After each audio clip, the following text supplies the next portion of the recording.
Oh, it won't be a final message, Jenna. It will be a message that will be referenced for shows upon shows and years upon years. Because I tried to warn you both. I gave you all the longest runway imaginable. I told you the Mavs were making the finals 2 months ago. Shortly thereafter, Brew had the audacity, the unmitigated gall to say the Suns were winning the title. Well, they've gone home. And then when the series started, I tried to warn you all when Luka dropped 45 points and Kevin Wildes had the audacity to put up some Fugazi full screen about, maybe actually the Mavs are better when Luka doesn't score. And then game 2 rolls around and Luka has one rough defensive quarter. And Chris Broussard all of a sudden gives him the Trae Young treatment. Like, well, if you scored 35 but you allow 36, maybe you're actually a net negative. And I have to listen to Antoine Walker, who's not even here yet, but he's going to get some of this too. Talk about this needs to be a Jalen Brunson-centric offense. You can't win this way. It's like with Harden in Houston. I heard all of it. And then, what happened? Down 3-2. Who stepped up? Who made sure his team won by a combined 60 points in the final 2 games of this series? Who sent the 64-win Western Conference champion, defending Western Conference champions home? Luka bleeping Doncic. Just like he did to AC Milan when he was 17, just like he did to Argentina in the Olympics when he was 22, just like he would have done last year to Brew's beloved Clippers if he had any little tiny teensy bit of help. He would have, but he just needed a little bit of help. Finally, Luka got a little bit of help, and all of a sudden, that snarl I've been teaching him since he was 6 years old, he got to break out on these fake tough guys in Phoenix. The only person I feel badly for, Brew, is my dear friend Lil Wayne, who had the best seat in the house to watch his best friend Chris Paul get baptized repeatedly by Luka Doncic. We'll talk Devin Booker later. We'll talk Chris Paul later. But as embarrassing as it was for them, it's more embarrassing for the right side of this screen right now. But Brew, I don't know how you recover. I got to tell you, I just don't know. All right. Please save us. All right, look, first of all, I want to know who Nick paid to go. We're going to Phoenix first before we go to Boston. I just want to know. I'm going to do some investigating after the show to find out how we started with this series and not the other one. That's number one. Secondly, I'm about to say something that in all my years of appearing on First Things First, give it not with the NBA, right in the arm. Not with the NFL, Major League Baseball, college football, heck, not even the USFL highlights that we do. I've never had to say this, but I'm going to say it right now. Nick. Inject it right in my veins. You were right.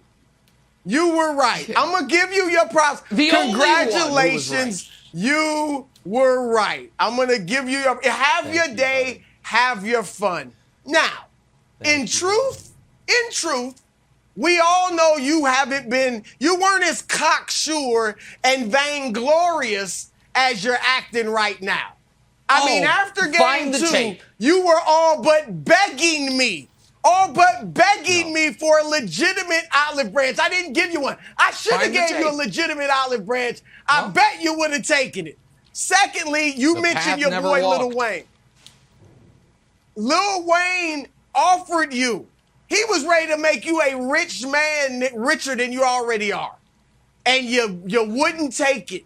You wouldn't take his bet on the Suns because you weren't confident. I don't want to make him. You were hopeful. No, because you it's were not dreaming. Comfortable when friends owe you that much money. No, you know what? I didn't want to steal from him.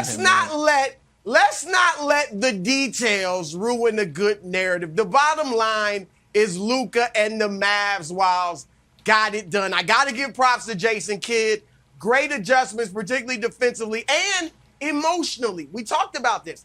He hit just the right tone, Wilds, when he called out his role players. Spencer Dinwiddie big yesterday, Jalen Brunson big the last 5 games, and when he called out Luka.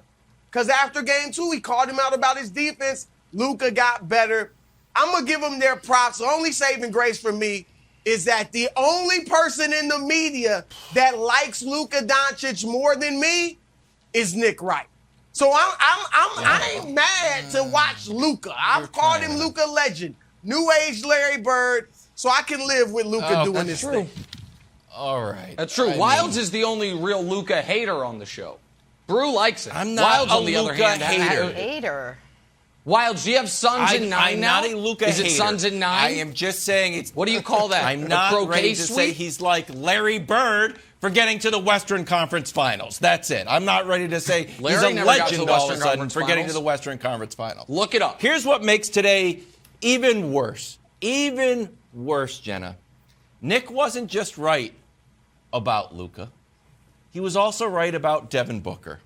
That in the club superstar, Devin Booker he hasn't even mentioned it. He's been so right about Luka, he hasn't even mentioned Devin Booker.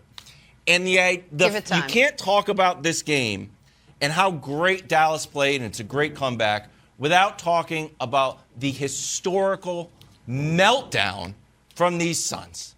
This was a meltdown of epic proportions. And Nick said it, and I hate to say it, he was right. Nick said that's the turning point of the series. He mocked Luka. Luka said it's easy to talk trash when you're up. And then it all went to heck. So, Nick, you didn't get...